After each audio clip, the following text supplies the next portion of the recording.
Now that we know a bit about the light sensor, let's map out our code. Over to the Arduino IDE. We don't need the serial printing code anymore, so I'm going to delete that.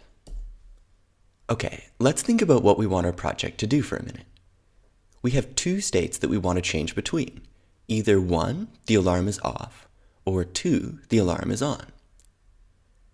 We want to use some kind of a condition to decide which state we want our project to be in at any given time. This sounds like something we could do with an if-else statement. So let's put an if-else statement in our sketch. We know we'll need a condition, an if block, and an else block. When you're working on coding something complicated, it's good to start with something simpler that you know is working. Then you can make small changes to move towards the more complicated code you need.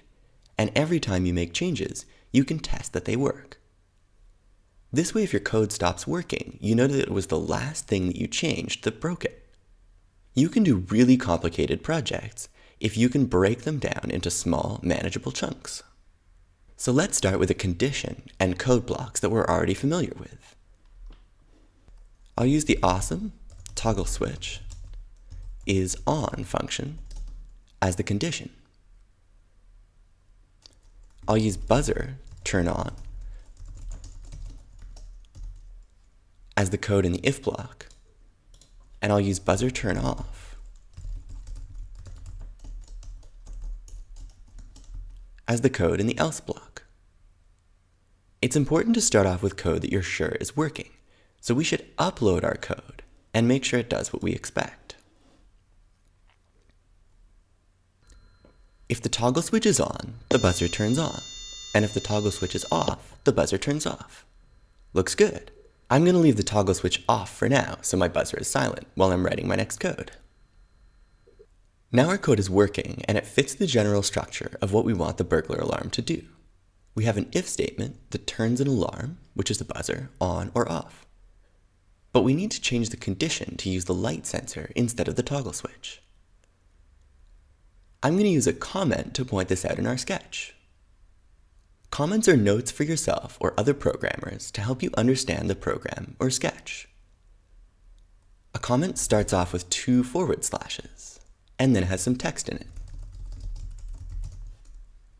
Like this. You might not have used forward slashes very much before, so I'm going to tell you a bit about them. They're used a lot in coding. A forward slash looks like this, and on a lot of English language keyboards, the forward slash key is here. If you're not sure where your forward slash key is, try doing an image search for forward slash in the language your keyboard uses. For example, you can do a Google image search of Schrägstrich Deutsche, which means forward slash German in German, and you'll get some images that show you where to find the forward slash key on a few different German keyboard layouts. Okay, back to writing our comments. If I start a line of code with 2 forward slashes, that line becomes a comment. Arduino will ignore anything that's written in comments, so comments are used to write notes for humans, not code for computers. The Arduino IDE turns comments gray. I'm going to put a comment here saying that I want to change the condition to use the light sensor instead of the toggle switch.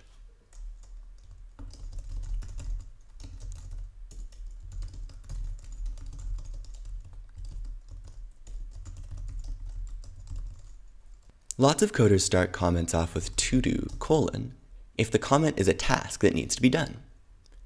This helps you quickly see if a comment is a task or a note. I like to put comments on the line before the code they're talking about.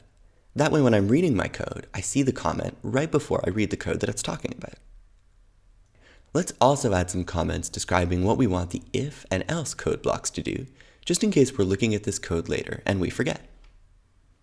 They'll also be really helpful for other people if we share our code with them. I want the if block to sound an alarm. And I want the else block to turn off the alarm. To use the light sensor in the condition of the if statement, we need to learn some new coding skills. So we're on to the next video.